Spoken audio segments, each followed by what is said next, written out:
Welcome to Work the Left Side. I'm hyper hyped to announce tonight's guest. I am joined by Dec Henry and Harvey Jukes, aka the 05. I had to be very careful then. I said Jukes, not Dukes. Mate, that's how you guys doing? You good? Yeah, man. All good yourself? Yeah, mate, I'm 5 by 5. Too blessed to be stressed. So, but yeah, obviously, I said it before we hit record. I'll say it now as well. Thank you for coming on. I've not had many tag teams on. I think literally there's a bit of a connection. I've had Act 2 and Quintessential. They've been like the two. I've had the brand on as well. Obviously, that from LWF. But the fact that I've had the Act 2 and Quintessential, and now you guys, yeah, I'm sensing a pattern here for tag teams. Oh, hell yeah. Two class tag teams, and now you've got the third one as well. So, There we go. So then, I'll get FTM on at some point as well. So they could be like fourth, on the listing. So they're beneath you guys. Oh. Hell yeah. Obviously, I mentioned Quintessential, I mentioned Act 2. Obviously, just mentioned FTM as well. Looking through your back catalogue of matches, it seems like a really close-knit kind of like, you guys have worked with each other quite a lot. Oh, yeah. Well, I think we've worked FTM the most out of any tag team in yeah. We've worked FTM so much, like crazy amount of time. It's always a blast though with FTM, like Tom and Critch, so if you're like a bit of a backstory, me and Dec took like a year out of wrestling. Just from like COVID and stuff like that. Like after we come out of lockdown, it just went a bit downhill for us both. Wrestling kind of went out the window. Then we came back, and the first two people when we went back to FutureShock, who we like become mates with, like after being reintroduced back into the PC, was Tom and Critch. So it's quite cool now to be up and down the Northwest with them, and just absolutely going at it with them. It's class. Yeah, they helped massively with the progress, like to get us ready for like September. They was like there every time, like at the PC. Nice. So, yeah, I quite a bit. To say, yeah, because I totally forgot about that, because obviously, I did the real, like, they're coming soon. I clipped a lot of the matches and stuff together. And I mentioned before we started talking, Infamous, FutureShock, OTP, Infinite, stuff like that. But I totally forgot about progress. But obviously, when I've been watching your matches and your clips, I clearly saw, that progress ring and you guys competing, in that progress ring. Yeah. So that was Full of Wrestling this year. So that was in February. So it was under like the FutureShock banner. It was a FutureShock branded show, but with the progress ring from what I believe Progress used on the Friday. I could be wrong. So that was cool. Obviously, it was a different ring to what we're used to, a lot bigger as well. We was only in the Rumble, but it was still a different experience. And I think it was like 600 people was in attendance. So it was like it was quite a big show, obviously, with the likes of Tajiri on there, Jinder Mahal, Heath Slater. So like people we've kind of like grew up around watching, obviously being younger as well. So it was quite cool to be in like the locker room. Like I was getting my gear on. I looked next to me and Jinder Mahal was just warming up, and it was crazy. It was mental. That's the thing. I mean, like sort of said, I obviously checked before, we started. Like sort of said, making your debut September last year. To be wrestling in front of those guys, what you say, February? Yeah, it's about February, wasn't it, for the love of wrestling? Yeah. So we were talking, 5 months after your debut? Kind of think 6 months at a push? Yeah. That's mental. Yeah. It was it was. The thing I'm proud about most is like I was able to be on the card with them people. Like it was like when I look back, because I don't necessarily notice where I'm at until like I don't do anything for a bit, and then I look back and like, oh cool, I was on the same card as a bunch of other people, and it's like I am actually doing something with wrestling, and it's quite a cool feeling. Oh, mate, there's doing something, and then there's freaking smashing it and being on the same card as your legends. and the amount of talent in this country, it's not like, you weren't there because they were short of options. You were there for a reason. You were there because you belonged to there. Yeah. Hell yeah. It's freaking crazy. Right, let's get the generic stuff out of the way. We've just been talking about, like debuts and being at the PC and stuff like that. So let's get that one question asked. So for both of you, if it's the same, or I don't know if you started together, if you kind of started at different times and just made that kind of a bond.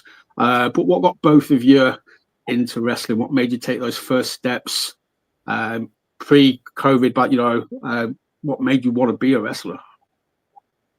Dec, do you want to go? Or I remember the first time I saw anything wrestling related, and I can't remember what match it is, but I will find out at some point. And I saw Jeff Hardy doing a swanton bomb off the ladders onto someone on an announce table, and that was the first time I ever I know which one. What match was it? It'll be Punk versus Hardy at SummerSlam. Oh, it was. And that's the first time that's the first memory I have of wrestling, was watching that. And then it's kind of a blur. It's all I've ever known from ever since. It's like, if I always come back to it, if I pick up something else, it will always circle back around to enjoying wrestling again. And then I think once we met, it was like, okay, this is happening now. Like, we need to get on the tracks right now. And then we just come to my house, and then we would just backyard wrestle all the time. And then it started becoming unsafe, and it's like, right, we need to find a school now. Like, this needs to happen. They're the good times, aren't they? Like, yeah, it was crazy. Like, we'd get so at one point we was like, what weapons could we use? And we was like, you know what? Let's get a pasting table. So obviously, unlucky for him, we decided to rob my granddad's pasting table. It was in the cupboard. He left it at mine. I was like, right, Dec, listen here. I'm going to get in a taxi now. Come up to yours. I've got a pasting table here. Let's just get it in. And there's a video somewhere in my camera roll, probably in Dec's as well. We end up on Dec's garage, just on top of there with the table. Me and Dec, I give him like a Uranagi through the table and throw him off the garage. But there was crash mats. We did have crash mats. Say that again. We did have crash mats. I didn't throw me off onto concrete. So obviously you guys were wrestling then before you decided, like sort of said, to start doing it a bit safer. So I presume, obviously, yeah, you guys, was FutureShock the first school you went to? Has that always been kind of like your house? So that's quite a bad one. So first we was actually in PCW. So we was up there in their youth academy. Obviously, because we was about, how old was we? About 11, 12? Yeah, something like that. It was early years. So there weren't many places that was local, obviously around Manchester, that we could go to necessarily and train with all these other people. So Dec found PCW for us.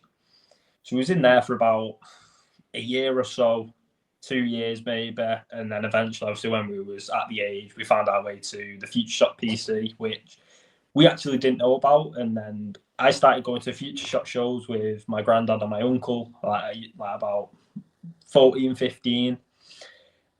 Realised that they actually had a school, and that's when me and Dec joined. We jumped on the beginners, just to get introduced into the PC itself. And then, yeah, just went along like that, really. That's awesome. So obviously, I've spoken to several people from FutureShock, on here now, kind of thing.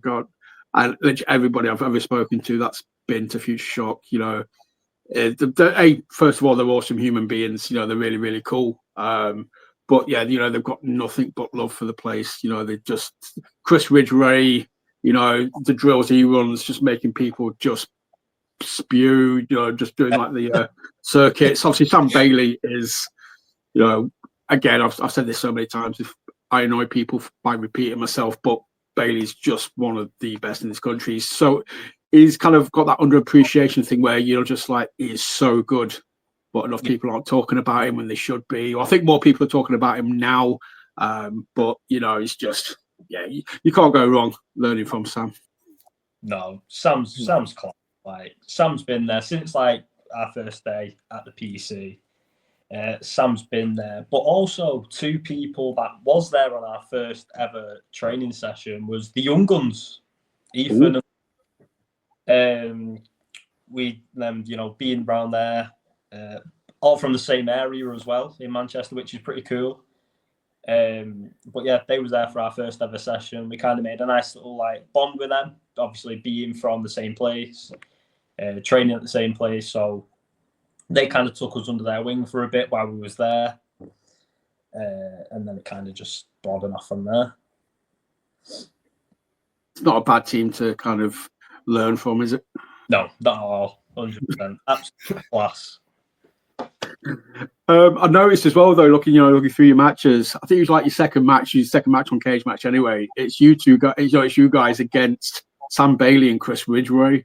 And that just blew my mind because the amount of people I speak to are just like, oh, you know, I'd love to have a match against, you know, student versus master kind of thing.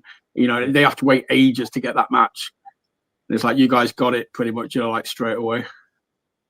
Yeah, that was quite mad, to be fair. The idea got brought to us, and who's going to say no? Do you know what I mean? Like, two people we've learned under for so long, and like, what can you really say?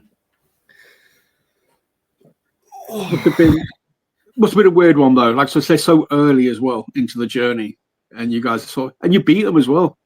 Yeah, that got the cheeky little roll up. Oh hell yeah, that's my thing. Nah, but it was a daunting match, to be fair. Like, once I found out, I was like hella nervous the whole day. I was like, it's all I was thinking about was like, hope this goes so well. And I think it came out okay. Like, it was one of the matches where like you take a lot away from, like, and it's like, okay, like I had an idea of what I need to do, and then that match happened, and it's like, okay, well, this is definitely what I need to do. Like, just being around them is like just really cool. So it's you know, there's nothing bad can come from that match. You know, you got to go into it and come out of it 10 times better than you was to start with, regardless. Can't help but soak up the knowledge. Again, you know, I'm talking that obviously, you know, I love Infamous. I watch a lot of Infamous stuff. Recently watched, you know, your match against Act 2. It was a weird one because obviously I'm used to seeing Act 2 kind of being the faces, but you guys kind of rocked up. You was even more, you know, adorable, even more likable, and Act 2 had to kind of take that heel mantra. And yeah, but again though, that match, you must have got into it and come out of it feeling very, very happy. Oh yeah, 100%. Like, it's so fun, like being around like Act 2 as well. Like, it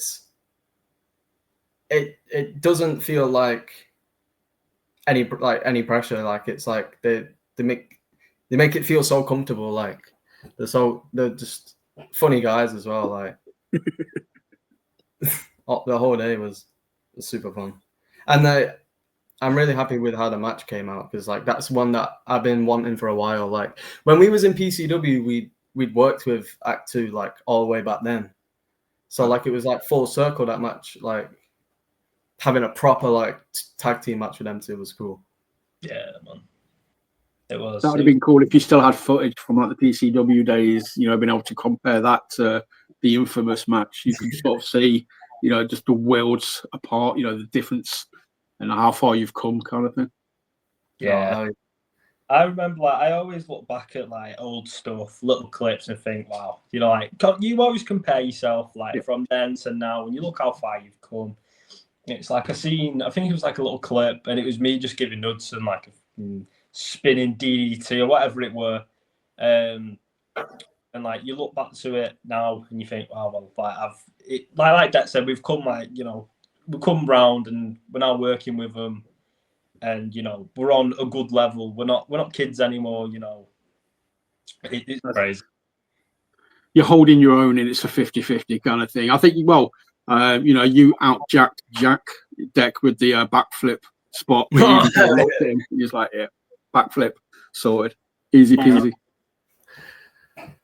Had to show off a little bit, you know. A little bit. He's getting old now. Another team I've seen advertised, you guys going up against, which kind of strikes me. I love the difference with these kind of things. You got the speed, then you got the strength. It's the 05 versus Meat Wagon. Ooh. That's me. That match is just money. That is just like, I'm desperate to watch that match.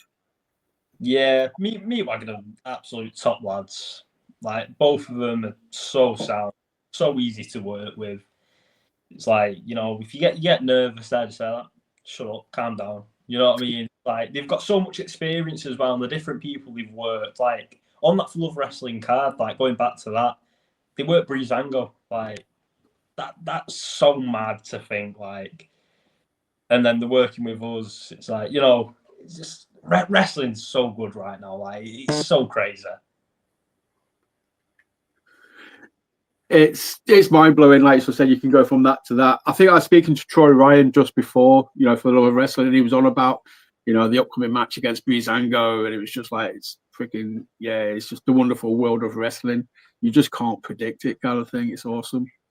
But again, anyone who knows me, I love tag team wrestling. Obviously, you two guys got into it together. So did you start training with it in your head that you were going to be a team, or did you just kind of go in and be like, right, we'll start training. If we get booked singles, we get booked singles, or was it a case of like, no, we are our team? I think we had like individual ideas, but no matter what we did, it just seemed like inevitable that we'd just be a team. Like everyone, before we was even anywhere near show ready, I think everyone was just already predicting that we was going to be a tag. Like, I don't think anything we could have done would have separated like the inevitable, like 05 happening, like, which I think is quite cool, to be fair. I'm scared to ask, the 05, it's not your year of birth, is it? It is. 2005 was the year both of us were born. Both born in August as well. Dec's 8 days older than me, which is crazy. I'm fucking old. I'm old. So that's why I didn't want to ask. I was like, no, I've got to ask this question. If it is like your year of birth, I'm going to feel fucking... I'm going to go get my bus pass. That's it. I'm out. I'm done. Hell no. It's mental to think of like people like Pud's younger than me and Dec, which is crazy to say. Joey Slade, he's another one. He's younger than me and Dec. It's like there's still like, it's crazy to say these people younger than us that are coming up as well, and like two good friends of ours as well, Pud and Joey Slade. So it's cool, and it's like the origin of me and Dec like meeting as well. Like, this is so much as I said earlier. So it was the first day of school. This is secondary school, first class. So it was science. I walked in. I was like chilling. Then I seen this little innocent baby-faced looking kid walk in, looking really shy. I just looked up and said, do you want to sir? Like, yeah. We sat down, talked to each other. I'm Harvey. I'm Dec. Nice to meet you. I was like, oh yeah, I like wrestling. Do you? Oh, I like wrestling. I was like, oh, do you? Yeah. Who's your favourite? 3, 2, 1. Jeff Hardy. Like, and it kind of just formed from there, really, didn't it? Like, I was playing football at the time, and then when Dec told me about PCW, I fought football off, and I was like, right, this is something I've wanted to do from being very young. So why stop now? Why not stop now? Why not do it when the chance is there? Like, the opportunity's around the corner. I'm not going anywhere with football.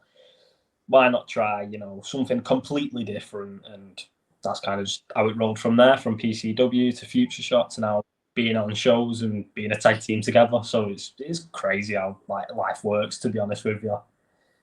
It's that chance meeting, if you came in like 10 seconds later, or somebody came in before him and sat down next to you, that you guys aren't sitting down together. That meeting, that conversation's not happening.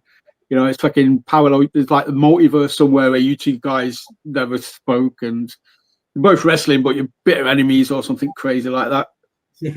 Oh, Yeah.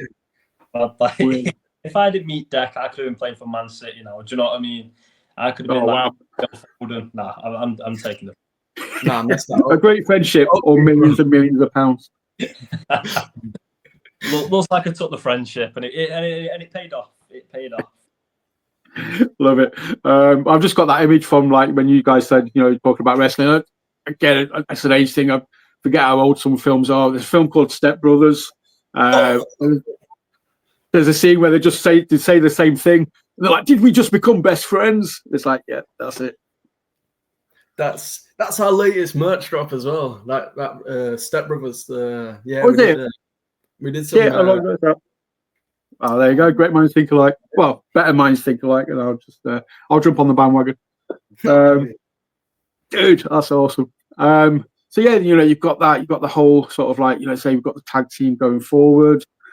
It's just bookings wise, you know, obviously as a tag team, I think, you know, you have something that other people don't. Like, so I said, there's a lot of great tag teams out there. But when you've got guys like yourself, you know, Act 2, Quintessential, FTM, you know, all around that area, and you guys are having those kind of matches against each other or against anybody else within that kind of group, it's very reminiscent of, you know, the Hardys versus Edge and Christian versus the Dudleys. You know, you can put any combination of you four teams together, and the fans are gonna be happy. Yeah.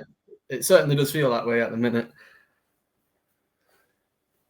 Well, that's what I think. You know, that's a great thing, because any promoter who's just looking to fill that slot on the card knows, you know, they can hit any four of you teams up and be like, yeah, come along, put on a show. And again, so early into your journey, you've kind of got that guarantee of you guys are money, if that makes sense. Yeah.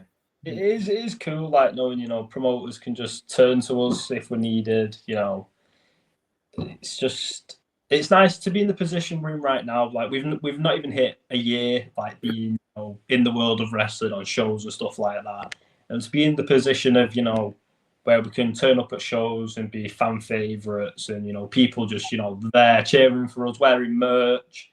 Like when we first met, that's probably something that never, you know, ever came into our heads, that we'd have people wearing our merch with our faces on, with our names on. You know, we've got our own gear with our own names on, our own logos on. Like, yeah, wrestling's crazy. Like, it's mental. The experience that made me feel like that the most was when we went to Burning Heart in Manchester, and then Jukes taps me on the shoulder and goes, "Look over there."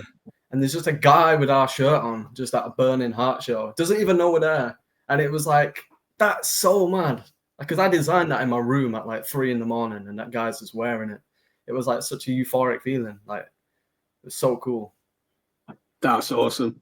That is just like, you sort of said, you know, it's one of those moments where you just have to stop and pinch yourself and be like, no, shit, this is real. You know, this is actually, you've made that much of an impression. Somebody has spent their hard-earned money on your t-shirt and then decided to wear it, like especially at somewhere like Burning Heart, you know, where they could have been rocking up with like a Mark Haskins t-shirt or Grizzled Young Veterans t-shirt. It's like, no, I'm repping the 05 today, I'm wearing this t-shirt. So cool. It's mental. And then, like, I think the week after, we were just walking through town, and I think we had a FutureShock show. We go and get some food, and the fella who wore it at Burning Heart, we seen him again, like the week after, wearing the same top, and it's like, right, we've seen him again, but he's just walking. He's just part of the public. He's walking about with an 05 shirt on. It's like, that's just crazy to say. Like you said, though, it's still so early in the journey. Like, you know, we talked about it. You made your debut in like September. You know, it's not even been a year, and I'm guilty of it. I'm talking like about you guys. Like, you know, it's established. You know, like so I said, you know, 05, Act 2, Quintessential, FTM. Any of those 4 teams, you know, I would put in the same basket. You're kind of at that point where, okay, you could go on to any show. The fans know who you are. Like, you could turn up, obviously, you know, I'm in Leeds. You know, you could turn up at True Grit and the fans would be like, yes, you know, the 05, yes, we know who they are. You'd come in and be credible challengers for the title. That'd be fun at True Grit. Like, I've seen people do bits down there tag team wise, like Act 2. Obviously, they had a match with Gen 1, which I watched. That was a really good match. I enjoyed that. But True Grit seems like a really nice place to be at. Like, the venues are cool as well. Like, did they do one in a church or something? Like, It's the Leeds one. Yeah, the Leeds one at Left Bank. That's a church. Yeah, that's crazy. Like, wrestling in a church, it's like, that's mad, innit? But no, like, I really like that venue. But like, another person and another match that I watched was the ladder match between Tony Wright and Adam Bolt. Like, let's just like put that out there for a second. Like, what a fucking match that was. Like, that was insane. Like, I managed to watch it like at home live, and I text Tony straight after it. Obviously, we're really close with Tony. I text him, mate, you'll mint you. Like, that match was so, like, taking nothing away from Adam Bolt either, but like, at the minute, Tony's the man. But Tony should be everywhere, realistically. Like, he really should. He should like be so, like, he should be in London and places like that, not just like round here. He's so good. I second and third and fourth that sentiment. You know, I'd say when I wasn't able to get to the show, but obviously I watched the footage. I did the reel for it. That was one of the hardest reels I've ever had to do. Trying to get that 30-minute ladder match down to like 90 seconds. I was just like, I cannot physically do this. And both guys, yeah, absolutely. Obviously, I know you guys are tight with Tony. You appreciate Tony. You know, after that match, I think a lot more people will see that he's not just, you know, fabulous. He's not just it's not just style. He's not just razzmatazz or a showman. The dude has mad wrestling skills, and like you said, deserves to be everywhere. He does. He really does. Like, he's amazing. Like, I could go all like on and on and on about Tony Wright all day. He's no, we're here for you guys. Tony's had his episode. Hopefully, I'll speak to him again at some point. But we mentioned Gen 1. Obviously, you guys, it's been announced recently. You guys are facing them soon, aren't you?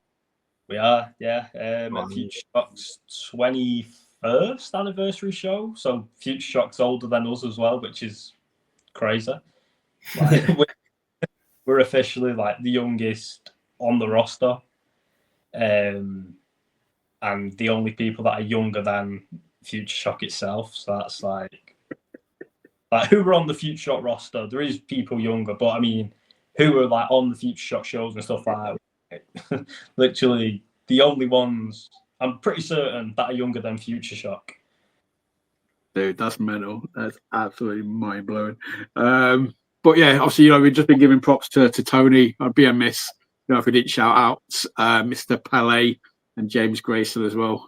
Two more awesome human beings. And yeah, man, I'd be interested. So again, it's another match. You know, I said it about Meat Wagon, but the 05 versus Gen 1, mate, that's a match I want to see. Again, it's another match I would pay money to see, which is key.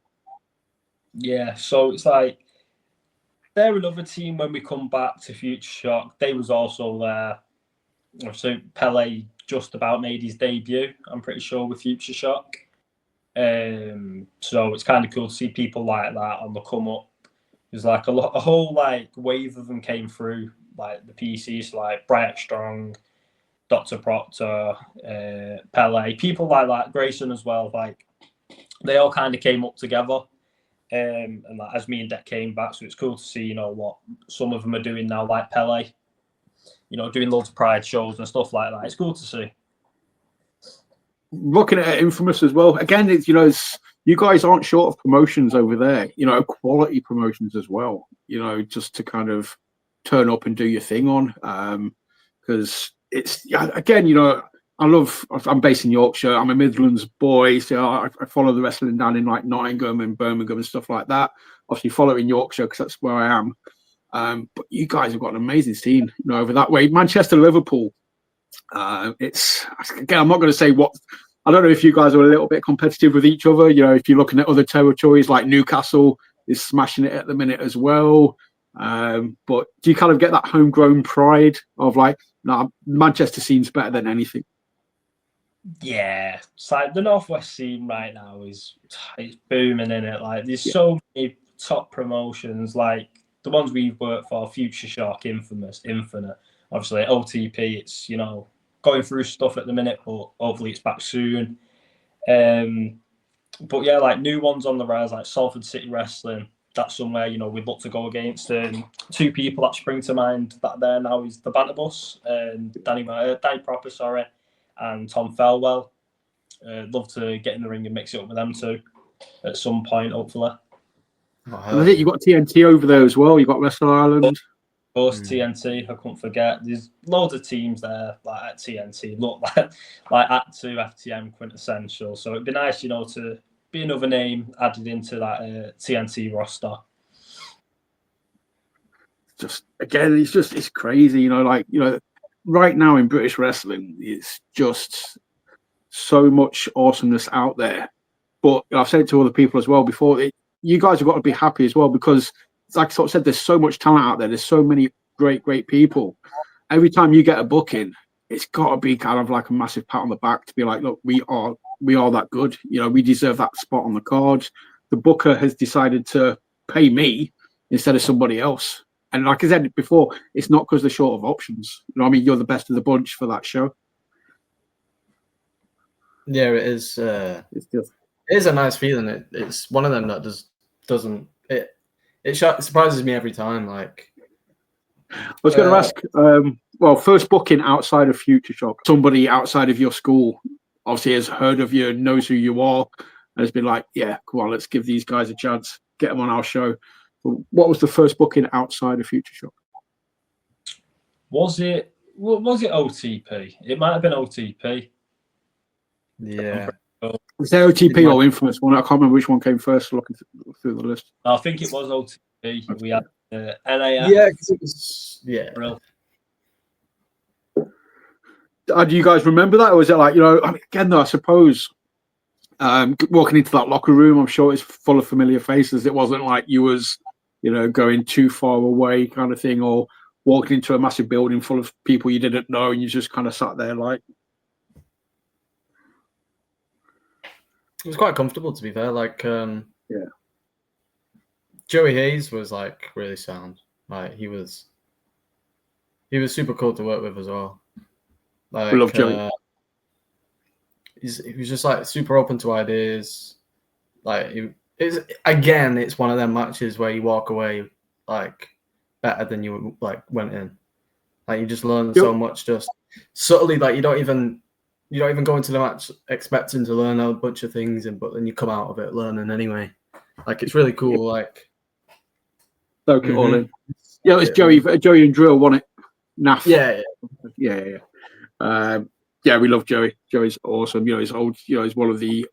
I don't want to insult him by saying he's one of the old guard, but he is an OG of British wrestling for me, kind of thing. You know, yeah.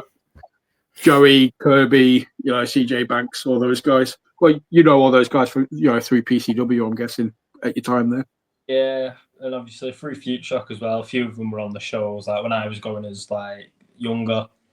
But it's like going back to the match with Joey and Drill. Like, me and Dec was in the car, and we just turned to each other and was like, you know what? Like Dec said, like, I've come away with a lot more of stuff, you know, to think about within matches, and obviously with like the talent that both of them have. It was like, yeah, it was a pleasure to work with them for our first like booking away from FutureShock. To be able to work with two of the more experienced guys, it was nice. Again, it's just a massive. It must have just been like that massive sense of validation. You know, obviously you're doing everything right. You know, for these guys to want to work with you, and for another promoter to see you guys as worthy challengers. It was crazy. So in that match, we come out with Peter Sador. Because we was heels, so he was like, right, Mr. Sador, come here, you're coming out with us, let's get some heat. Fans booed us. Clearly the reason was Peter Sador. At the end of the match, went to shake their hands. Sador got in the way, unfortunately. We super kicked him, shook hands, and became a good guy. Won the fans over. Jobs are good. obviously we mentioned Joey Slade earlier. Always makes me laugh because I remember when I was talking to him, he sort of said like, you know, I think I don't know if it's 10 or 20 quid, whatever the first booking was. You know, he's got that note framed and it's on his wall, kind of thing. You know, just as a keepsake. Always just kind of makes me smile. That's cool. Yeah, I think our first booking, I think we got 15 quid. Like it's sound like for us just coming through as well. Like I don't mind that. Like, you know, we're working our way up. You know, things are slowly going up. So it's just what the future really holds for us at the minute. Well, plenty more bookings, a lot more money, a lot more merch. But no, it's just the fact that he framed it. You know, I even get two responses with that. You know, like the money from the first book, and it's either like, you know, somebody's framed it or they've put it somewhere safe. You know, it's secure, or it's a case of like, no, mate, I spent it on a Greg's on the way home, or you know, it's at a service station somewhere on the M62. It's like, that's it. So. That's where mine went. Yeah. It just seems to be like, yeah, some people like you either sort of like it's just I want to keep hold of it. It is what it is. Or the other mindset is, like, it's just another payday. It's a bit more money. It's gone. You know, I'll get some more next week. I wish I got a note because that's such a good idea. That's like Mr. Krabs. Like I want that framed. I'm jealous of him now. Just put like a bit of money in there. Nobody needs to know. I'll cut this bit out. We'll cut this bit out. And we'll just sort of say, yeah, mine's framed as well. Yeah, show off. I put 30 in so I can show off to him. I got more. God. Yeah, get $50. Just get a £50 note and be like, "That's my first booking." There we go. Have that Joey Slade. Fuck Joey Slade. You know, you just JC's bitch boy at the minute. You know, you don't deserve the money. Yeah. But yeah, dude. So obviously, you know, like I said, we talked to teams that you're working. We talked Meat Wagon. You got them coming up. You know, you got Gen 1. You know, as a fan, I'm a fucker for fantasy booking. You know, I'm looking at like all your teams and I'm thinking like, again, I just want some sort of like Yorkshire, Lancashire. True Grit did it a few years ago. They did like a show like a War of the Roses where they brought a load of talent over from Lancashire against, you know, versus the Yorkshire teams. It was just like dream match heaven kind of thing. So, you know, I'd be like, in my head, I'm seeing like the 05 versus Crash Boat or something. You know, I'm fantasy booking this show all the time. And it's just like, have you got any teams over here that you haven't worked with that have kind of, you're thinking, A, for experience, and B, you know, to pick the brains, and C, just to have a bit of fun. Yeah, like you said, Crash Boat, like that's a really good team to look at. Like you say, is that I'm right in saying it's Jake Silver and Jack Bandicoot? Yeah, correct in saying, yeah. Like, well, there's a lot of experience there. Like both really, you know, renowned names as well. But yeah, it'd be good to pick their brains. Good to have like a good little match with them. I've seen they're in Burnley as well, doing stuff over there. So, you know, possible. You know, different areas, different places to look at going. Like North as well. I believe, like, you know, they do little bits at North. North's another, you know, company which we look at and think that's where we want to be. And obviously, like a quite relatively close one as well, which we didn't mention, was Atomic. Yes. Oh yeah. Atomic's a big one for us at the minute. Like we do ring crew and stuff down there. You know, recently got choke slammed off Camper. My boy. That didn't end well. But yeah, you know, fuck you, Lana Austin, for that. You know. I love that shit. But yeah, Atomic, yeah, apologies. I should have shouted them out as well. I've been watching a lot of their stuff recently. And, you know, I recently watched Critchy versus Kemper, and I was just kind of like an awesome match. But you sort of say, you know, you're there, you ring crewing and stuff like that. Because again, that's something that comes up so often. You know, the importance of, you know, networking, you know, getting yourself out and about, getting to other shows, helping out. I suppose the old school terminology is just paying your dues. Yeah. So do you manage to get out and about as much as you want? I know some people it's difficult for some people. You know, I mean, life happens. You know, they've got jobs, they've got families, responsibilities, stuff like that. But yeah, do you guys get to network as much as you want? We could do it a bit more. I struggle because I work like at Greg's on the M62 and they need me all the time.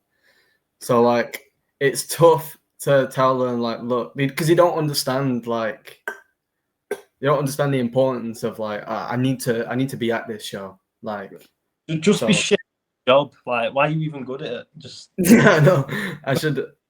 You know what? I might just quit right now.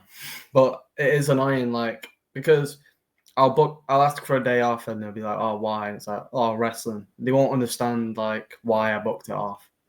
Yeah. So that is annoying. But like every time that I'm not in work, I will try and get down to any show that's around, to be fair. So when I joked earlier about, your first payday ending up at Greg's on the M62, it was the other way around. That's generally where you get paid for, yeah. I just keep randomly saying shit that just ties into other shit. It's just like, wow. I apologize. It's just weird.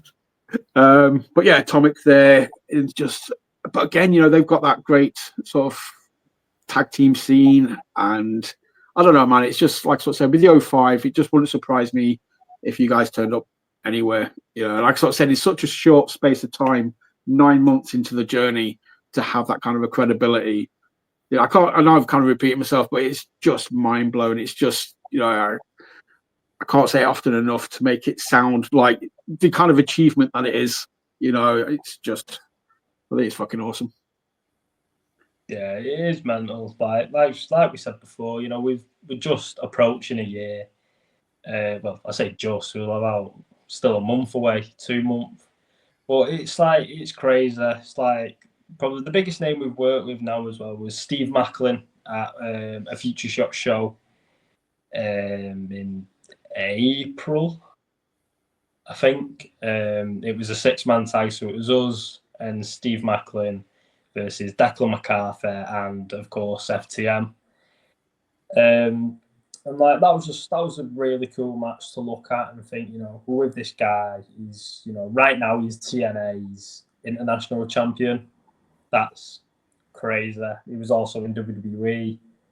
And like, just to sit there and just listen to him and listen to what he's got to say and listen to, how his brain works. It was kind of like a new leaf to look at and, write down in the notebook and be like, I've worked with Steve Macklin. And like, it was crazy. Another one of those pinch me moments. Like, yeah. It's real. 100%. Again, another sort of obvious thing to ask. I love like different people's answers on this, but since you guys kind of, like you said, you're fans of wrestling from a young age, sort of doing it, you've kind of gone onto the other side of the curtain. Are you still able to watch it as fans, or do you kind of find yourself just taking notes or critiquing stuff, or can you turn your brain off and just fan out kind of thing?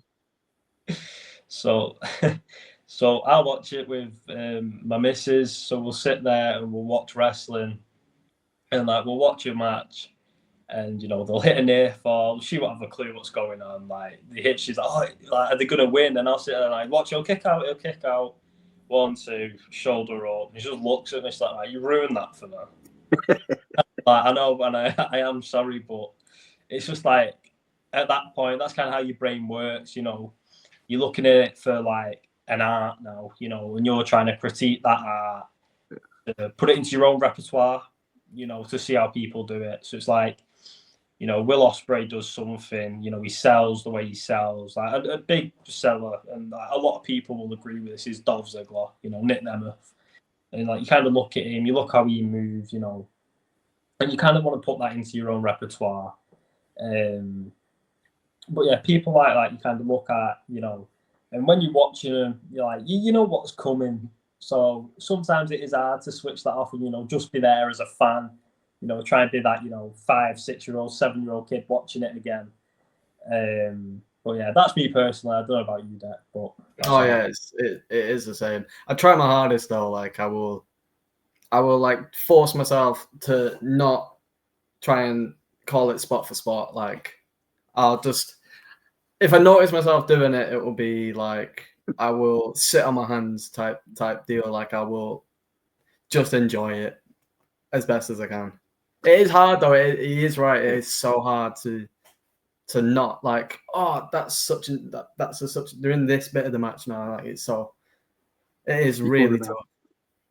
I remember I was speaking to Act 2, they sort of said, at the start, when they first started out, when they was doing the tag team thing, a lot of people were just kind of like, you're just a Motor City Machine Guns. You're literally just running through their playlist. And they had to kind of like step back and be like, oh shit, okay, right, we need to change this up. They need to be, they need to be Act 2 kind of thing.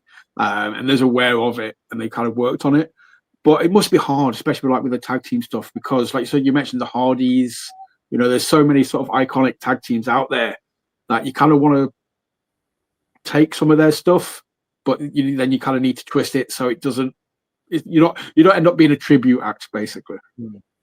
Yeah, 100%. It's like, for example, with the 3D, like, everyone wants to use it, everyone's kind of use it, but you got to kind of use it in your own way. Like me and Dec don't use it personally, but you see other people and like they're doing the same thing, and like you kind of want to change it, make it into your own. Call it your own. Like even if you don't change the movie, you just rebrand it as yours. It's it kind of gives it that separation while still paying your tribute to one of the greatest tag teams.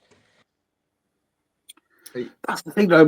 It's like anything in the world, I suppose. There's nothing in wrestling that hasn't been done before. So, especially for you guys, so early in the journey, everything like that, you've kind of got to really rack your brain to be like, right, what can we do that other people haven't done? And to me, mate, that sounds like Mission Impossible, because, like I said, well, you'll come up with something that'll be like, oh shit, somebody else has done that already. Yeah, it's like music. Like there's only so many chords in the world.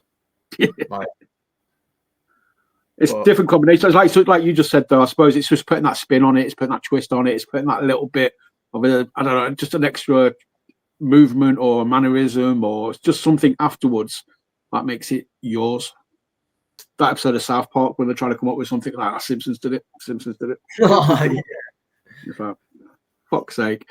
So, but yeah, like I said, especially with tag teams, because it's just, I don't know, man. It's for me the hot tag is, if you put that hot tag spot into a match and you work it, 100% guaranteed. The fans will always pop for that regardless. Yeah, it's like it's the build up. The build up to the hot tag is the biggest thing. It's like hence why Dec gets thrown in there to tag me in. That's a smaller one out of us. He gets the most sympathy. He takes the beatings.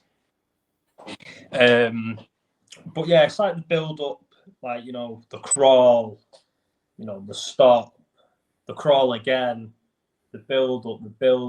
Even like you're milking it so much, but the crowd are there behind you.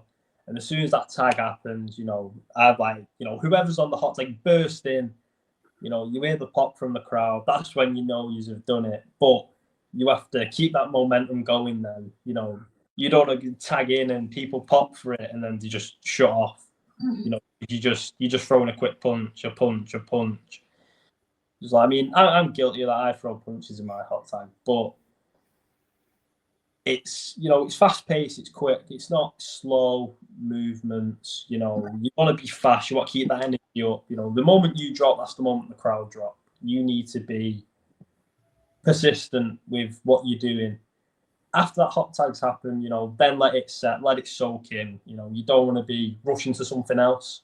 Yeah.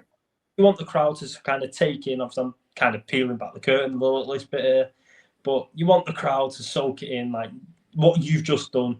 Like if I've just hit my hot tag and I've tagged Dec back in, that's just been battered for about half an hour. Why do I then want to bring him in? Like, can I do anything else myself before getting him back in? I think I'm pretty guilty of tagging him back in after I've hit stuff, But it's that moment of realization, and like I'm saying now, I'm looking back on stuff that I've done, and thinking, right, where can I do something else to fill a spot before tagging Dec back in, or if it's vice versa, if it was, if Dec's doing his hot tag, that's how I think, anyways. That I feel like you need moments like it all sink in, to then move to stuff. Have that breather, then let the crowd, go into another part of the match. that's the hardest part. That would be the hardest part is knowing when to slow down. It's not always what you're doing; it's what you do afterwards. It's allowing the fans time to register that something awesome's just happened. That must be the hardest thing, especially for you guys, because like for a fast-paced team, just stopping yourself, just taking 10 seconds to be like, yeah, it's a mad illusion as well, because you think something's taking ages, but you watch it back and you're like, I just did that in like 3 seconds, like. But at the time, it feels like you're doing it for a minute, and it's kind of like, oh, I feel awkward now, like. But it's not awkward at all when you watch it back, and then I think like, okay, I'm getting more comfortable now with like taking that little bit of time.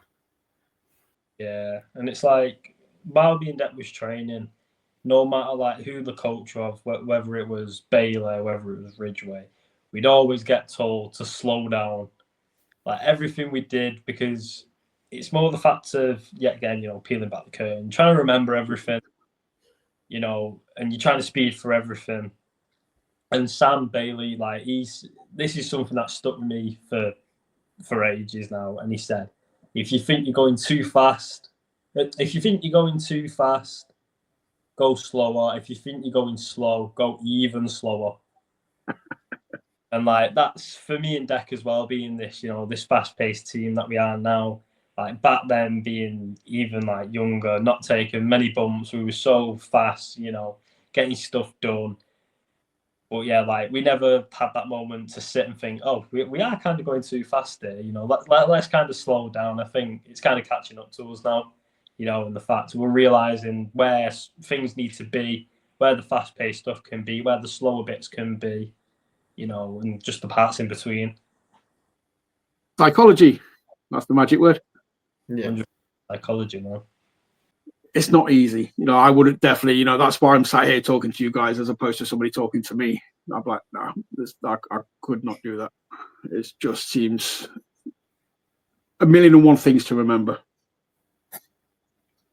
Yeah. That's when my ADHD flares up a lot. It's like, it is so hard, like you got so many things going on, and like, I put my AirPods in, like, and I just put a playlist on, and then that's the way I remember a match the most. Is what I'm meant to do is when I've got my AirPods on, there's no one talking to me, and I just sit there for like 20 minutes, and then I'm good. Like I feel like I've got it then, because I'm always, if someone says, oh, do this, and then I'm actively thinking about, okay, how can I make this make sense? And it's just so much. It's like so overwhelming. But like, to watch it back after like having that overwhelming feeling is so cool, because it's like, what was I stressing about? I had it. You know what I mean? But then you'll be stressing next time, even though you could tell yourself, like, last time I stressed, I didn't need to stress. You still got to stress again next time. It's just part of the routine. Yeah. Are you those guys done as well? Because again, this is a 50-50 split. Some people hate watching their own matches. They hate sort of going back and watching what they've done. But for me, it makes all the sense in the world to rewatch matches, to be able to. Obviously, you want other people to kind of critique it, but you can be your own worst enemies, or you can be overly critical. But you kind of like, can you watch your own matches back and be like, okay, that was off, or do you just pick them apart too much? Are you too critical? I struggled to watch it back because I ruined the whole experience for myself, because I'm like, I look like terrible. I'm done this so terrible, and then like, because after the match I have this, that went really well. Yeah. And then I feel like if I watch it back, I'll be like, didn't go as well as I thought it did. But like I try to, like, because you need to, like, how am I gonna know when to improve? Like if I don't watch it back. There's a line. That's the problem. You don't want to ruin it for yourself, but you also kind of need to pick up on, unless you've got people you trust to do it for you. But like, no, I ain't watching it. You guys watch it, and you can just tell me a few things. That's where Dec, like, kind of, you bring yourself down, don't you? And I've got to kind of like sit there and be like, watch it, because everything you're doing is fine. Like, and like what got mentioned then, you're only your own worst enemy. Like, you're only ever going to critique yourself. Like, and look at your own stuff and think, oh, that looks off. But yeah, like it's hard, but I guess that's probably the way to wait. I think the biggest issue is imposter syndrome. I think everyone gets that, where it's like, I shouldn't be in this position, and then when I look at it, I think that just doesn't look right to me. But like, it obviously does, because I wouldn't be in that position if not. And then it's like, it just seems so daunting, like, think about it, and then you just need that like breather and like, I deserve this. Let me watch it, and then it all starts fitting together, and it's like, then it makes sense to me. You belong. That's why, as much as I've kind of repeated myself, I'm not blowing smoke. I'm hyped. You guys have been absolutely smashing it, because I think 87% of people I speak to at some point, they've mentioned that imposter syndrome, and it's just kind of like, if you didn't belong there, you wouldn't be getting the bookings. You wouldn't be having the fans as excited as they are. I wouldn't be saying that you could turn up at your Yorkshire promotion, challenge for the titles, and the fans wouldn't second guess it. It was just like, you guys do belong there. But I don't get it personally, obviously from my experience, but I've heard it that many times that even Troy Ryan mentioned imposter syndrome. That guy, you just kind of like, mate, seriously? If he suffers from it, everybody, it's totally understandable. For what it's worth, from one fan, you guys definitely belong in the ring. Hell yeah. So, but no, I said I'd keep you guys for about an hour, which I have done. Obviously, we mentioned, you got the Gen 1 match coming up. I'll put the graphic up because that's obviously a FutureShock show. But, going forward, obviously, again, speaking as a fan, I just want your guys' bookings. I want your radius of bookings to expand. Like I said, I want to see you in North. I want to see you over in Yorkshire. I want to see you turning up at True Grit. I want to see you turn up at Rise, at Planet, anywhere and everywhere in Yorkshire. And then, heading down south, get yourself to Rev Pro, Progress, all those kind of places. I think the world's your oysters. Oh, thank you. Yeah, that's kind of you, but like, there's a lot of work to be done. Like, yeah.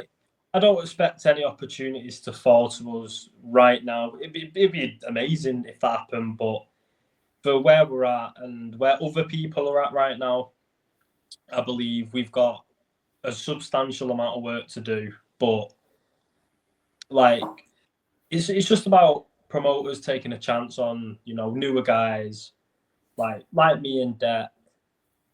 Like, it'd be nice to kind of have that feeling from not just the Northwest now, but going further. But like I say, that's a work in progress.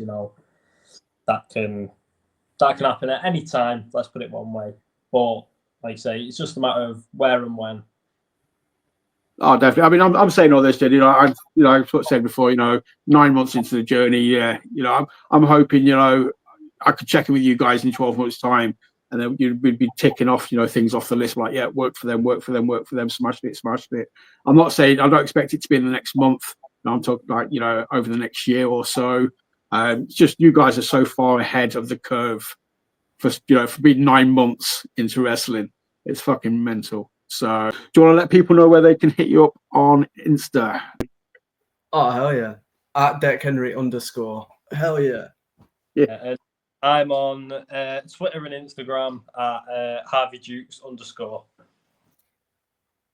Obviously, you know where we are. We all work the left side. Obviously, we'll tag you guys in the post when it gets uploaded anyway. So if you're not following Harvey or Dec, please do so.